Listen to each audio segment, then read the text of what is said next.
नमस्कार, आप देख रहे हैं दैनिक चिंतक। दुर्ग जिले की 6 सीटों पर शंकराचार्य इंजीनियरिंग कॉलेज कैंपस पे काउंटिंग शुरू है। 6 विधानसभा सीटों के लिए 93 प्रत्याशी मैदान पर हैं। दुर्ग ग्रामीण में 14 प्रत्याशी, दुर्ग शहर में 23 प्रत्याशी, भिलाई नगर में 13 प्रत्याशी और पाटन में 16 प्रत्याशी, अहिवारा में 10 प्रत्याशी और वैशाली नगर में भी भाजपा और कांग्रेस के प्रत्याशी आमने सामने हैं। भिलाई नगर से देवेंद्र यादव अपने निकटतम प्रतिद्वंदी प्रेम प्रकाश पांडे से 2256 वोट से आगे चल रहे हैं। वहीं पाटन से भूपेश बघेल अपने निकटतम प्रतिद्वंदी विजय बघेल से 5598 वोटों से आगे चल रहे हैं। वहीं दुर्ग ग्रामीण से ताम्रध्वज साहू भाजपा के ललित चंद्राकर से 6764 वोटों से पीछे चल रहे हैं। दुर्ग शहर से अरुण बोरा अपने निकटतम प्रत्याशी गजेंद्र यादव से 14600 मतों से पीछे चल रहे हैं। अहिवारा से डोमनलाल कोरसेवाड़ा अपने निकटतम प्रतिद्वंदी निर्मल कोसरे से 7823 वोटों से आगे चल रहे हैं। वहीं दुर्ग जिले की सबसे हॉट सीट और मुख्यमंत्री के करीबी मुकेश चंद्राकर भारतीय जनता पार्टी के रिकेश सेन से 15836 वोटों से पीछे चल रहे हैं। छत्तीसगढ़ की 3 विधानसभा सीटों के नतीजे आ चुके हैं, जिसमें राजनांदगांव से पूर्व मुख्यमंत्री डॉक्टर रमन सिंह ने अपने निकटतम प्रतिद्वंदी गिरीश देवांगन को 35,000 से अधिक वोटों से हराया है। अभनपुर से बीजेपी के इंद्र कुमार साहू जीत चुके हैं।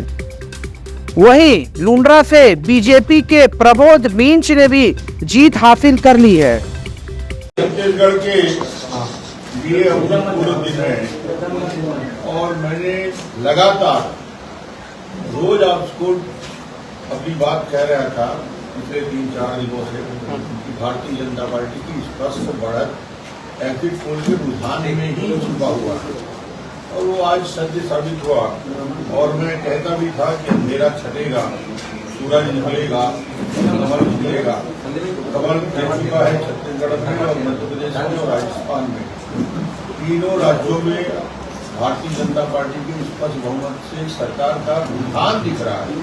अभी भी मैं रुझान ही बोलूंगा, क्योंकि 4-5 राउंड के चुनाव होने के बाद मैं ये नहीं कहूंगा कि भारतीय जनता पार्टी सरकार बन गई है। सरकार बनने के रास्ते पे हम चल रहे हैं और स्पष्ट रुझान दिख रहा है कि भारतीय जनता पार्टी आगे है छत्तीसगढ़ में, भारतीय जनता पार्टी आगे है मध्य प्रदेश में, भारतीय जनता पार्टी आगे है राजस्थान में और तीनों जगह स्पष्ट बहुमत के साथ सरकार बनेगी। और निश्चित रूप से आज की तारीख में बड़ी बड़ी बात करने वाले ठीक है, नतीजा क्या निकलेगा और भूपेश जी का नतीजा दिख रहा है कि 2 राउंड में पीछे चल रहे हैं। इसका मतलब ये है कि जनता ने उनके सारे मंत्रियों को नकारा है, पूरी सरकार को रिजेक्ट किया है और भारतीय जनता पार्टी को पूरा आशीर्वाद और समर्थन दिया है। सर, शुरुआती बढ़त आखिर क्या माने कि बीजेपी को जनता क्यों छूट रही है? मैंने पहले भी इसका जवाब दिया था। भारतीय जनता पार्टी मोदी जी के नाम से, मोदी जी के काम से 9-9.5 साल की उपलब्धि को लेकर जिस प्रकार केंद्रीय नेतृत्व ने मेहनत किया, प्रधानमंत्री जी ने समय दिया, गृह मंत्री जी ने समय दिया, राष्ट्रीय अध्यक्ष जी ने जो समय हमको दिया और जनता को मोदी जी की गारंटी, जनता ने उस पर भरोसा किया, देश की बातों पर भरोसा नहीं किया। ये प्रथम चरण संविधान में स्पष्ट दिख रहा है और ये निश्चित रूप से भारतीय जनता पार्टी के लिए राष्ट्रीय नेतृत्व का आशीर्वाद मिला और हम जीत की ओर बढ़ेंगे। सर, छत्तीसगढ़ में आपको सबसे ज्यादा भरोसा, आप सबसे मुखर होकर बोले कि हम जीत रहे हैं, भूपेश पर भरोसा लोगों का कम हो गया और सबसे बड़ी बात गृह मंत्री ने आप पर भरोसा जताया था। आपको अंडर करंट पता था सर कैसा हो रहा है? अंडर करंट दिख रहा था और इतना बड़ा अंडर करंट होगा इसका एहसास समानदार लोगों को नहीं हो पा रहा था, मगर मैं इस बात को लगातार रिपीट कर रहा था। मेरी बात को लोग भरोसा कितना करते हैं मैं नहीं जानता, मगर मैं मीडिया के माध्यम से रोज बोल रहा था, एक ही बात को रिपीट कर रहा था कि जबरदस्त अंडर करंट है और भूपेश को छत्तीसगढ़ की जनता रिजेक्ट कर चुकी है, उसके चेहरे को हटाना चाहिए। सर, आप बैकफुट पे देख रहे थे कि आपको क्या लगता है, क्या गेम चेंजर रहा जो आप अचानक से जो बैकफुट पे थे अचानक से गेम करते हुए नजर आ रहे हैं? तो ऐसी कौन सी गेम चेंजर पॉलिसीज थी, कौन किस तरह से इसको मोबिलाइज किया आपने पूरे कैडर को?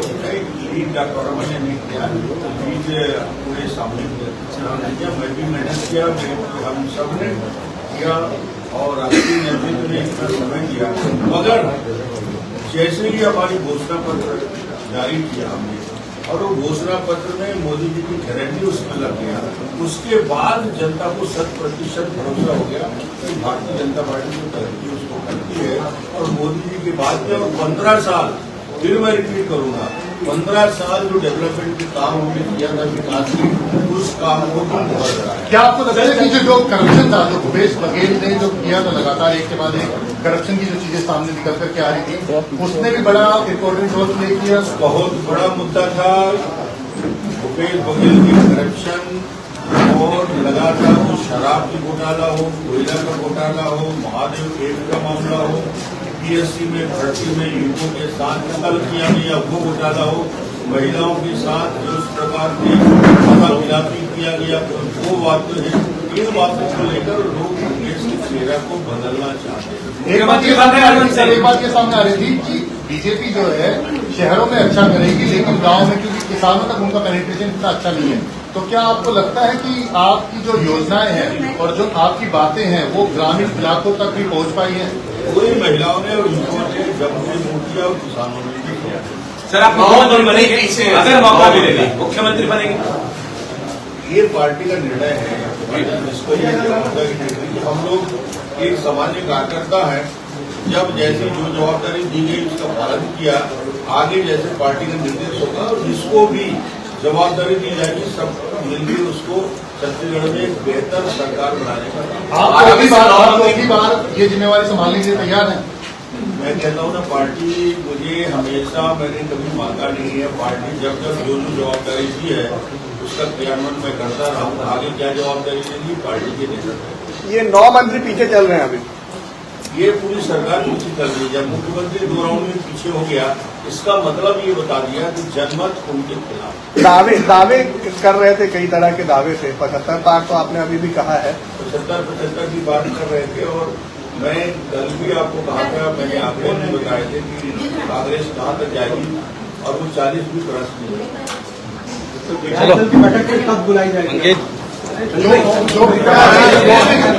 धन्यवाद।